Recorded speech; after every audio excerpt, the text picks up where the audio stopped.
So these are some of the latest disruptive technologies that industry is talking about. So be it drones, lot of we have started the tractions that deliveries have started with the drones, or in agriculture sector, pesticides have been using the drones. They have started using blockchain, another technology which is picking up slow, but subsequently in few years we would see a lot of traction in the blockchain technology. Big data. So like Viniji was talking about that railway reservation system, there is no database at the back end. It is all running on that. Earlier we were using a flat file which was using a key value. So key was your PNR and value was your the passenger details.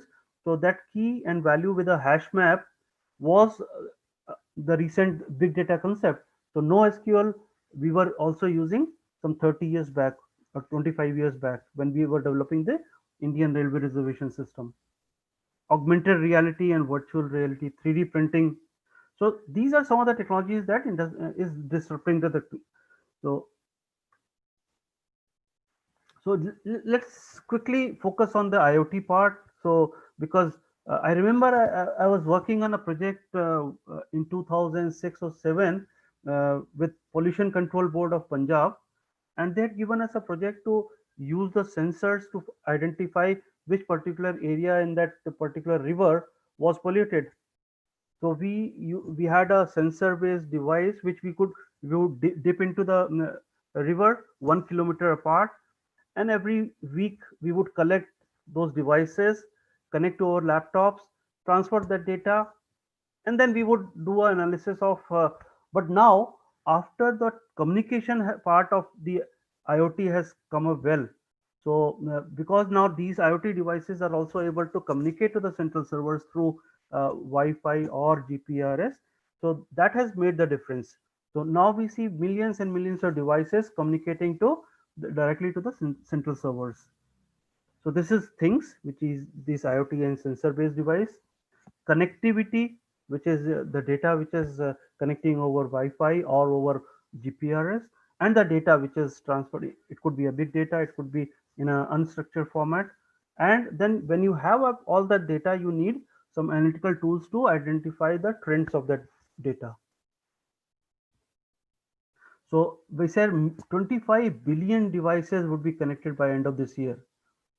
Massive volume of data, and a lot of security aspects have been taken care now, because some few years back, because of a virus attack on these IoT devices, which was called Mirai botnet attack, so which created millions of IoT devices sending requests to a particular server, and because of that, the requests were not served, and millions of the traffic was so high that the internet almost choked for 3 4 days. So we would have seen internet going down some few years back. That was because of these IoTs sending a lot of data, and because of the firmware or the malware sitting on that IoT devices, there was a hack, there was a attack on the servers. So this is a complete. If we talk about the building a connected and smart ecosystem for the startups, it is primarily these IoT devices. Then you have to use the big data, and finally the analytics part, which is presenting or extracting a lot of insights from the data. So I'll be talking about these in detail. And the full picture of, if we talk about, it is on the left side, we would see all the IoT sensors and data. So it could be your cameras, it could be smart card based devices, or a medical equipment, or a consumer goods devices, your uh, refrigerators, or your connected homes, like vehicles, buildings.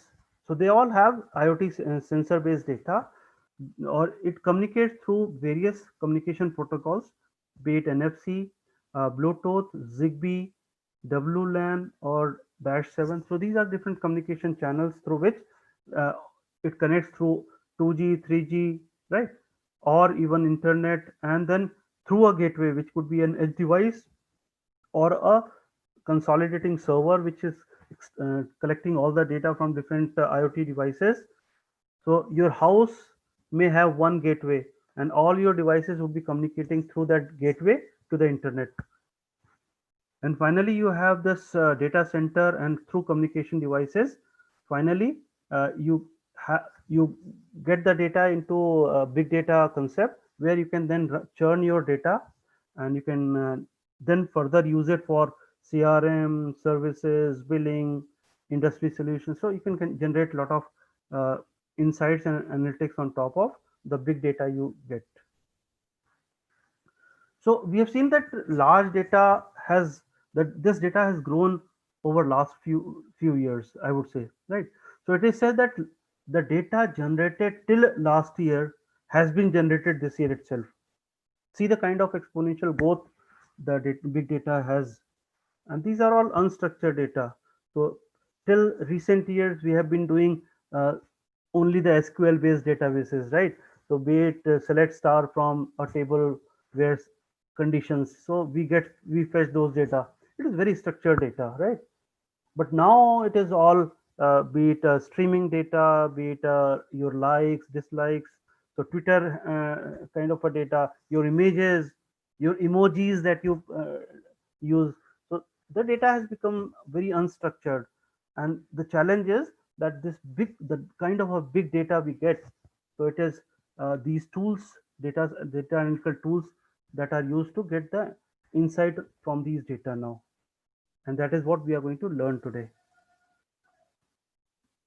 So the new mantra, like whosoever has the data is the king now.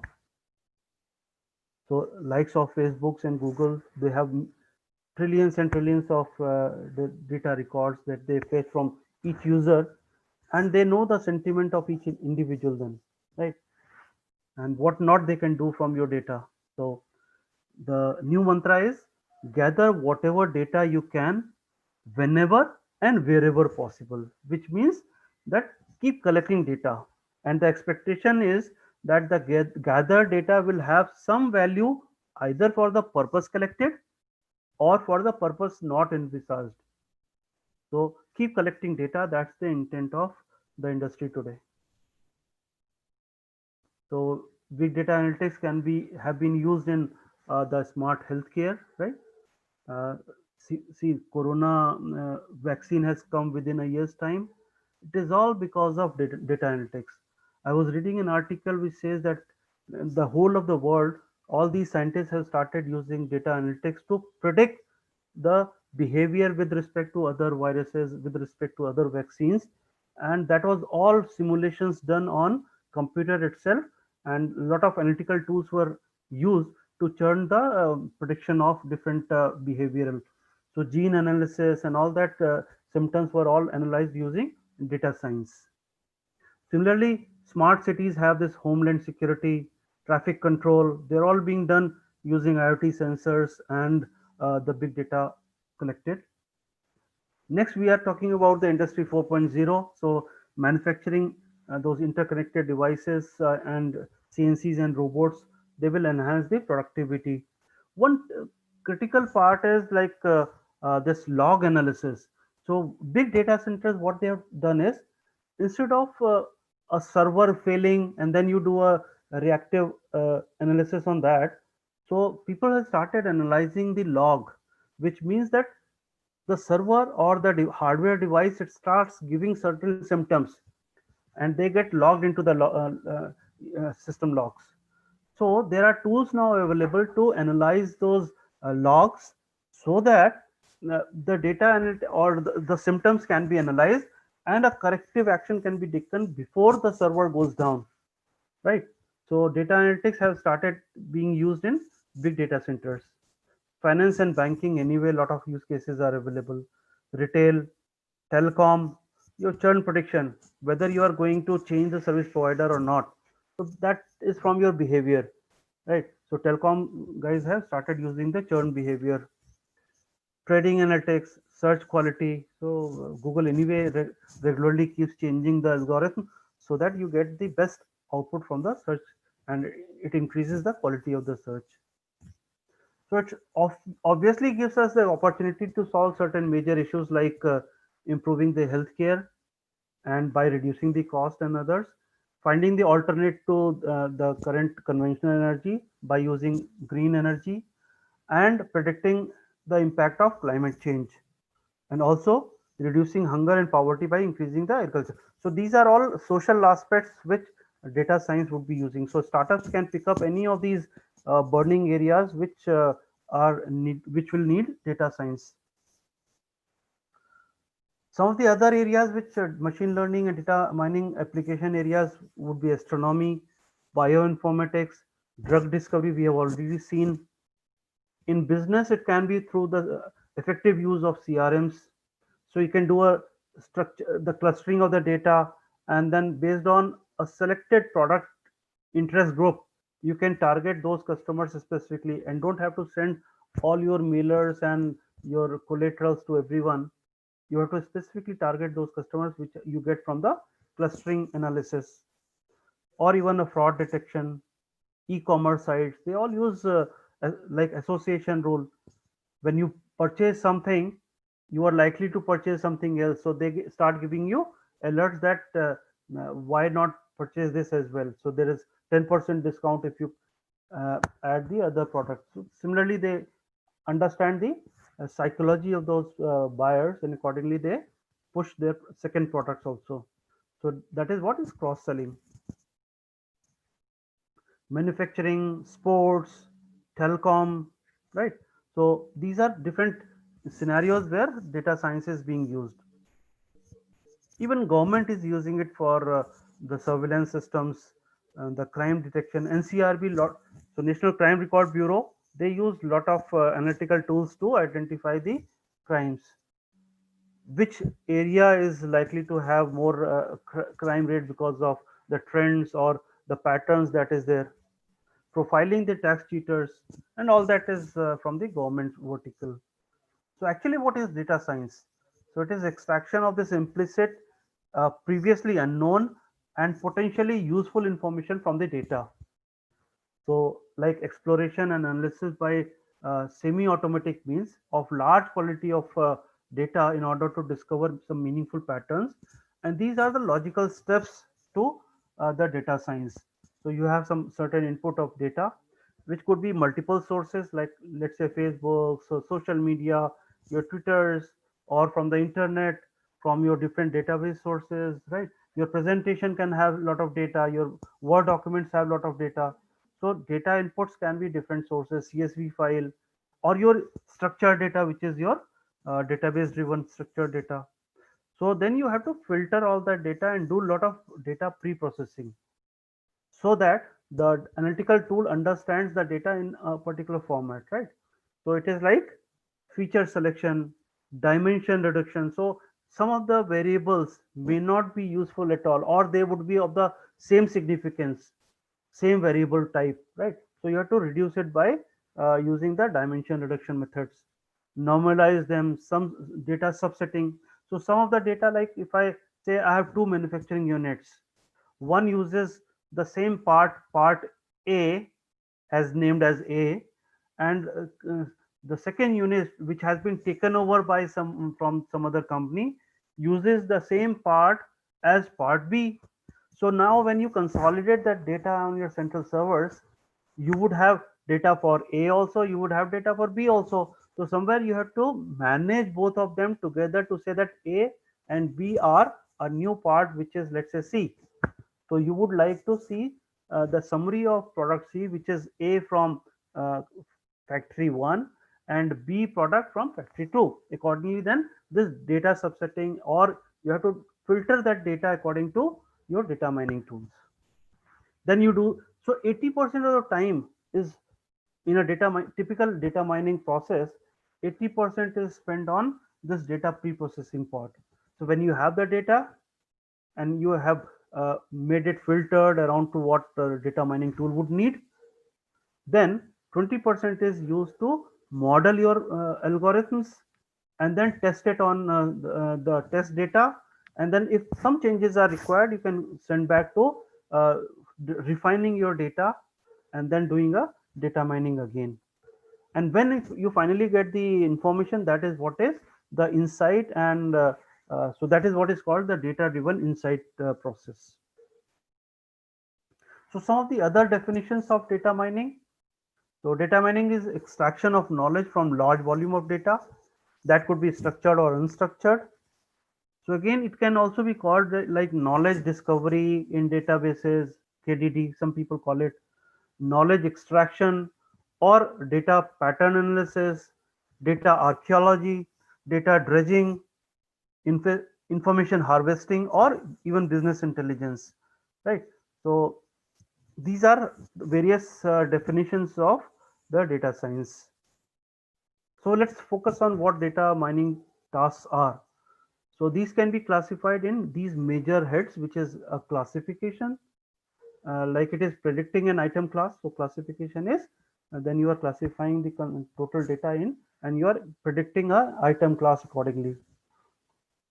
Clustering, so finding the clusters in the data, what similar kind of data you are clustering. So accordingly, the marketing teams, they use clustering methods to identify one set of users of the similar nature, right? And then you can then do a target marketing to those specific set of customers. Association rule, so when you are likely to purchase A and B, and then you are likely to purchase C as well, so that's the kind of association rules that so you would have seen that a lot of e-commerce market basket companies, what they do, they manage their shelves based on this association rule. So if you are going to purchase, likely to purchase A and B items together, you are likely to purchase C as well. So then they will keep that C product also very near to A and B. That's how they increase the sales of this market basket. Then you have lots of visualization tools available, and you can do the summarization, which is more of a descriptive analytics. uh, Deviation detection, like do you get sometimes that you get an alert, or your spams is a concept which is based on this outlier detection or a deviation detection. So that is not from the set pattern, and it is a kind of a, so it is marked as spam. Or you would have seen that all of a sudden you get a mail that have you tried logging in from let's say Hong Kong from this IP at this particular time. If not, then change your password. So that is what is the outlier detection. So system understands that you have been logging from Delhi or Lucknow or some other area regularly, and all of a sudden if some login happens from some other country or some other geography, or so it's an outlier for them. So it automatically it identifies the outlier and then alerts you. Similarly, from the banks also have set up this outlier detection. So if your buying pattern is 5,000 or 10,000 rupees or in that range, and all of a sudden you buy a 50,000 or a 1 lakh of worth of a value, the banks will immediately call you, sir, is it you who is trying to do a transaction, right? So they get an alert based on the outlier techniques. Estimation, so it is predicting a class. So what is the sales till January or December 31st, and then based on that you can predict for your sales for March complete closure of next quarter, or even half a year or next year prediction. So based on your historical past, it is trying to predict your future. Link analysis for finding certain relationships between various variables. So these are categorized into supervised learning. Then you have unsupervised learning and a combination of semi-supervised kind of. And the fourth is classification into a reinforcement learning. So supervised is like if I have a truck full of fruits, and I know that I place a robot there and say that okay, fine, this is called an apple. Okay, so cluster all the apples in one basket, all the mangoes which is the orange color and in this particular shape, put it in a orange, and this is a banana shaped. So I'll guide the system to help it to cluster that or filter that various fruits accordingly. So that is what is supervised learning. So I'm guiding the system to make it happen, right? So be it classification or a regression techniques. Then you have the unsupervised learning, which means that I just place the robot there and I ask the robot to identify those fruits according to their characteristics and their properties, and then accordingly start clustering them. So which means it identifies one particular fruit and creates a characteristics and places it in one of the bins. Then the next fruit, if it is the same characteristics, it will place it in the same uh, bin. It doesn't know whether it is a banana or an apple or a mango, right? So this is unsupervised. So it has clustered all the data. And when you say fine, so this is called the apples. So you have now made it a semi-supervised. So it has done the unsupervised part. So you would have seen in Google also that Google Photos, it alerts you and prompts you that uh, is that you in the image, or even Facebook does it, right? So it has done a semi supervised kind of a learning, and it is asking from your historical past that this could be you and your friends, right? So it is, if you tag them, the next time it automatically starts tagging them as well. So that is a kind of semi supervised learning. And reinforcement learning is primarily used in the robotic. So it is a reward and penalty concept. So if action is taken, and if it is towards the target, you are rewarded, right? And if it is against the target, you are given a penalty. So it works on a reward and penalty. So it is reinforcement learning. When you are training, let's say a dog, right? So if it does a action based on your commands, you give a reward, right? You give a treat. And if it doesn't, you just give a small beating to it. So it has done, subsequently it has learned from those rewards and beatings or penalties that what it has to do. That is what is reinforcement learning. So these are various algorithms which are available from the industry. And in the supervised learning, in the classification, we have the support vector mechanism, discriminant analysis, Naive Bayesian, which is more of a predictive based. So it takes care of the probability also, and the nearest neighbor. Or in the regression, you have this linear regression, GLM, and different methods are there. And in the unsupervised clustering, we have this k-mean clustering, right? Dendrogram or hierarchical clustering, right? Neural networks, hidden Markovian kind of a models. So there are